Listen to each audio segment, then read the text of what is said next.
Hello friends, good evening. कैसे हैं आप सब? आप सभी का स्वागत है।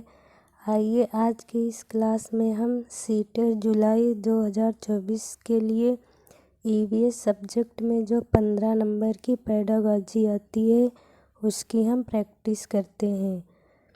पहला क्वेश्चन ये रहा, निम्नलिखित में से रोगों का वह समूह चुनिए जो मच्छर से फैलता है। Option number A malaria chikungunya, option number B dengue malaria chikungunya, option number C malaria हैजा मियादी बुखार, option number D malaria dengue हैजा। इसमें से कौन सा ऑप्शन सही होगा? तो इसमें ऑप्शन नंबर बी सही है। अगला क्वेश्चन, बिहार के गांवों में बहुत से किसान अतिरिक्त धन कमाने के लिए मधुमक्खी पालन करके शहद एकत्रित करने का कार्य करते हैं। मधुमक्खी पालन शुरू करने का सबसे अच्छा समय है। ऑप्शन नंबर ए अप्रैल से जून, ऑप्शन नंबर बी जुलाई से सितंबर, ऑप्शन नंबर सी अक्टूबर से दिसंबर, ऑप्शन नंबर डी जनवरी से मार्च। बताइए मधुमक्खी कब से कब तक पाली जाती है? इसमें कौन सा ऑप्शन सही होगा? ऑप्शन नंबर सी।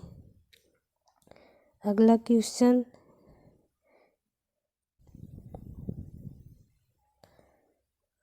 सरिता की शिक्षिका उसे विभिन्न सामूहिक गतिविधियों में शामिल रखती है, जैसे समूह चर्चा, समूह परियोजना आदि। उसकी शिक्षिका सीखने के किस आयाम का अनुगमन कर रही है?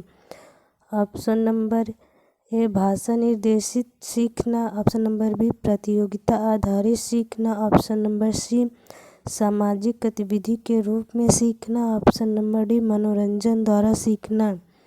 बताइए इसमें कौन सा सही होगा? तो इसमें ऑप्शन नंबर सी सही होगा, सामाजिक गतिविधि के रूप में सीखना।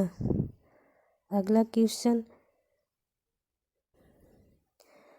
मधुबनी चित्रों को बनाने के लिए चित्रकारों द्वारा उपयोग किए जाने वाले रंग होते हैं। ऑप्शन नंबर ए अति उत्तम गुणवत्ता के fibre paint, option number B सोने चांदी को घोलकर बनाए गए पेंट, ऑप्शन नंबर सी पिसे हुए चावल के रंगीन घोल, ऑप्शन नंबर डी विशेष प्रकार से बने पोस्टर। बताइए मधुबनी चित्रों को बनाने के लिए कौन से रंग लगते हैं?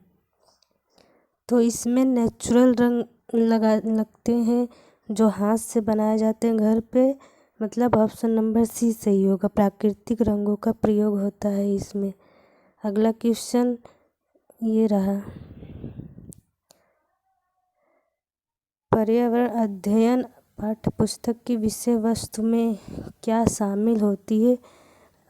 नंबर एक परिभाषा और व्याख्यानों को दूर रखा जाना चाहिए, ऑप्शन नंबर बी रट कर सीखने को हतोत्साहित करना चाहिए, तीसरा बच्चों को प्रश्न करने और खोजने का मौका मिलना चाहिए, नंबर 4 बच्चों को केवल लिखित जानकारी दी जानी चाहिए।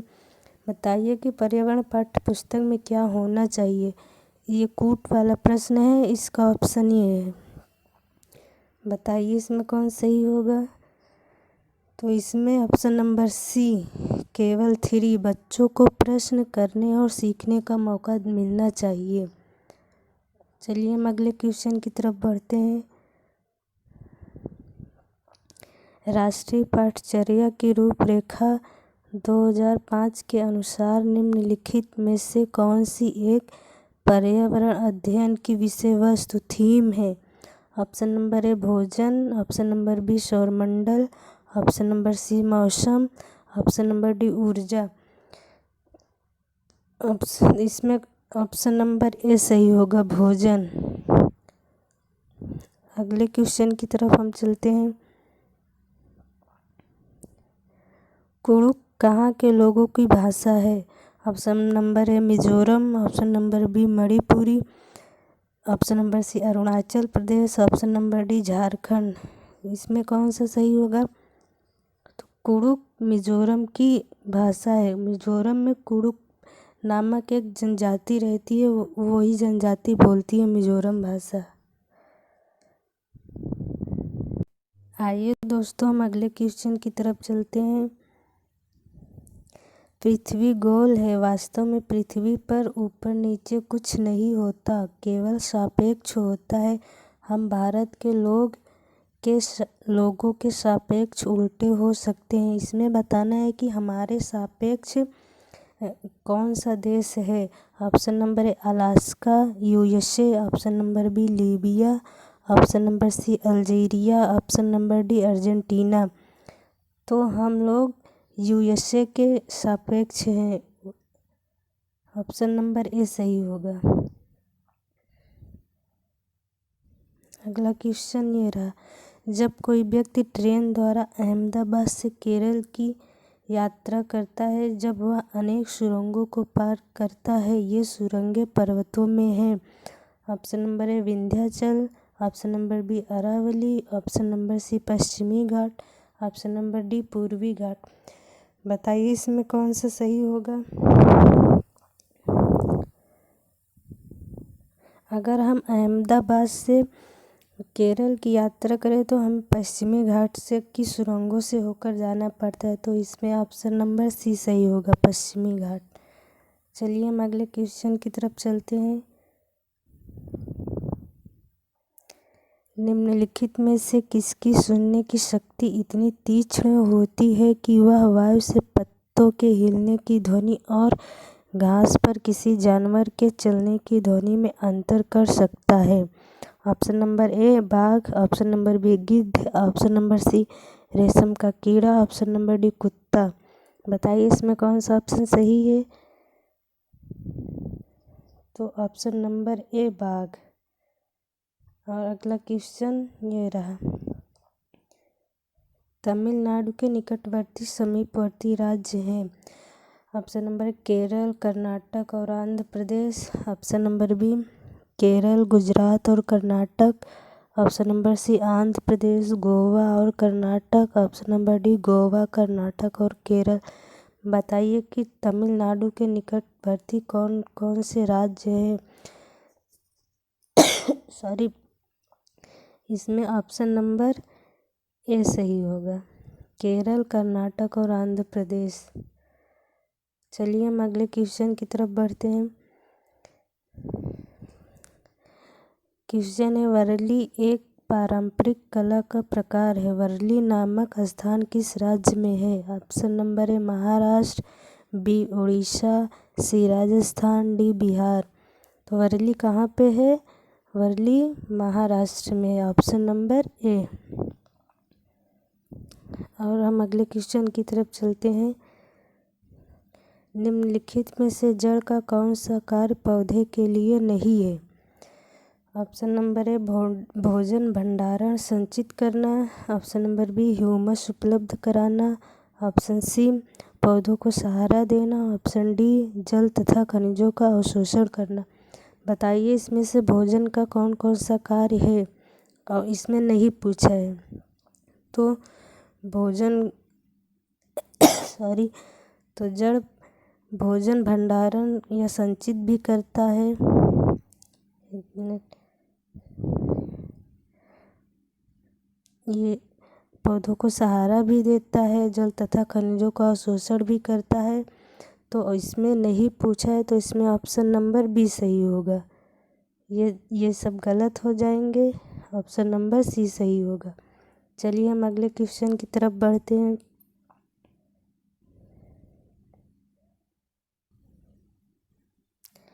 कांच के जार तथा बोतलों को उनमें अचार भरने से पूर्व सूर्य की धूप में अच्छी तरह सुखाया जाता है, ऐसा क्यों है। ऑप्शन ए उनमें तापमान में वृद्धि करने के लिए, ऑप्शन बी उनमें से धूल को हटाने के लिए, सी नमी को पूर्णतः हटाने के लिए, ऑप्शन डी अचार को स्वादिष्ट बनाने के लिए। बताइए इसमें कौन सा सही होगा। तो इसमें ऑप्शन नंबर सी सही होगा, नमी को पूर्णतः हटाने के लिए। चलिए हम अगले क्वेश्चन पे चलते हैं। प्रयोग करना आकलन का एक संकेतक है। निम्नलिखित में से कौन सा एक प्रयोग करने संबंधी संकेतक का आकलन करने का सबसे उपयुक्त तरीका है? ऑप्शन नंबर ए चित्र पठन, ऑप्शन बी सृजनात्मक लेखन, ऑप्शन सी निदर्शन या प्रदर्शन, ऑप्शन डी हस्तपरक गतिविधि। बताइए इसमें कौन सा ऑप्शन सही होगा? तो इसमें ऑप्शन नंबर डी सही होगा, हस्तपरक गतिविधि। आइए दोस्तों हम अगले क्वेश्चन पे चलते हैं और ये रहा अगला क्वेश्चन। ग्रामीण क्षेत्रों में गाय के गोबर से झोपड़ी की दीवारों और फर्श को लीपा जाता है। उन्हें कीटों से दूर रखने के लिए, ऑप्शन बी चिकना और साफ बनाने के लिए, ऑप्शन सी खुरदरा बनाकर घर्षण बढ़ाने के लिए, ऑप्शन डी फर्श को प्राकृतिक रंग देने के लिए। बताइए इसमें कौन सा सही होगा? तो इसमें ऑप्शन नंबर बी सही होगा, चिकना और साफ बनाने के लिए। चलिए हम अगले क्वेश्चन पे चलते हैं। विटामिन ऐसे पदार्थ हैं जो हमारी उपापचय दर बढ़ाकर भार में कमी लाते हैं। ऑप्शन बी स्वस्थ रहने के लिए दवाई के रूप में लिए जाते हैं। ऑप्शन सी पेशियों का विकास करके हमें ताकतवर बनाते हैं। ऑप्शन डी हीनताजन्य रोगों से बचाव के लिए थोड़ी मात्रा आवश्यक है। बताइए विटामिन क्या काम करता है और हमारे लिए क्यों उपयोगी है? इसमें कौन सा ऑप्शन सही होगा बताइए? तो इसमें ऑप्शन नंबर डी सही होगा। अगला क्वेश्चन ये रहा। रक्त की जांच द्वारा किसकी उपस्थिति से मलेरिया की पहचान होती है? ऑप्शन ए लाल रक्त कोशिकाओं में मलेरिया परजीवी प्लाज्मोडियम, ऑप्शन बी रक्त में क्षतिग्रस्त यकृत कोशिकाएं, ऑप्शन सी रक्त में मच्छर के लार्वे, ऑप्शन डी लाल रक्त कोशिकाओं में मच्छर के अंडे। बताइए किसकी उपस्थिति में मलेरिया की जांच होती है? तो ऑप्शन नंबर ए सही होगा, लाल रक्त कोशिकाओं में मलेरिया परजीवी की उपस्थिति में। चलिए हम अगले क्वेश्चन पे चलते हैं। एक पुरुष जिसका रक्त ओ है, ए रक्त समूह वाला स्त्री से शादी करता है, उसके पहले बच्चे के रक्त समूह ओ होने की संभावना है। Option A 75%, option B 50%, option C 100%, option D 25%। बताइए उसके बच्चे का ओ समूह कितने % होने की संभावना होगी? तो 50%, ऑप्शन नंबर बी सही होगा। अगला क्वेश्चन ये रहा। भैंस की पीठ पर अक्सर बगुला पक्षी बैठा दिखाई देता है। ऐसा इसलिए होता है क्योंकि बगुला, ऑप्शन ए घास में पाए जाने वाले कीट खाता है इसलिए बैठता है, ऑप्शन बी भैंस की पीठ पर बैठकर गाना गाना पसंद करता है इसलिए वो बैठता है, ऑप्शन सी उड़ने के बाद थोड़ा आराम करने के लिए बैठता है, ऑप्शन डी भैंस की पीठ पर परजीवी कीट खाता है इसलिए बैठता है। बताइए कौन सा सही होगा इसमें? ऑप्शन डी सही होगा, भैंस की पीठ पर परजीवी कीट खाता है। चलिए दोस्तों हम अगले क्वेश्चन की तरफ चलते हैं और अगला क्वेश्चन ये रहा। इसमें पूरा दिख नहीं पाएगा, कोई बात नहीं, मैं आगे पीछे कर दूंगी। मीरा और दिव्या छोटी लड़कियां हैं। मीरा समोसे, कटलेट और डबल रोटी खाना पसंद करती है, जबकि दिव्या ऐसा भोजन पसंद करती है जिसमें लौह तत्व की कमी है। मीरा और दिव्या को निम्नलिखित बीमारियों में से क्रमशः कौन सी बीमारी होगी? ऑप्शन ए स्कर्वी और एनीमिया, बी एनीमिया और रतौंधी, सी मोटापा और एनीमिया, डी मोटापा और स्कर्वी। बताइए उनको कौन सी बीमारी होगी? तो उनको मोटापा और एनीमिया, ऑप्शन सी सही होगा। चलिए हम अगले क्वेश्चन पे चलते हैं। इसमें पूरा दिख नहीं पाएगा।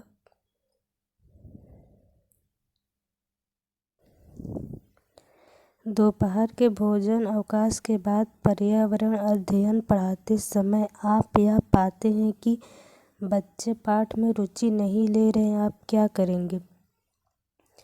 ऑप्शन ए, बच्चे से कहेंगे कि वे डेस्क पर सिर रखकर आराम करें, या ऑप्शन नंबर बी, पाठ को रोचक बनाने के लिए बहुआयामी बुद्धि पर आधारित दृश्य श्रव्य सामग्रियों का प्रयोग करेंगे, या ऑप्शन सी, प्रकरण को तुरंत बदल देंगे, ऑप्शन डी, बच्चों को बाहर मैदान में खेलने के लिए ले जाएंगे। बताइए, अगर बच्चे का पढ़ाई में मन नहीं लग रहा है तो आप एक टीचर के रूप में क्या करेंगे? इसमें कौन सा ऑप्शन सही होगा? तो इसमें ऑप्शन नंबर बी सही होगा। पाठ को रोचक बनाने के लिए बहुआयामी बुद्धि पर आधारित दृश्य श्रव्य सामग्रियों का प्रयोग करेंगे। चलिए हम अगले क्वेश्चन की तरफ चलते हैं। तो दोस्तों, ये रहे आप सबके सामने टोटल 22 प्रश्न। आज की क्लास में बस इतना ही। आप सब अपना ख्याल रखिएगा और मन लगाकर पढ़ाई करिएगा। जय हिंद।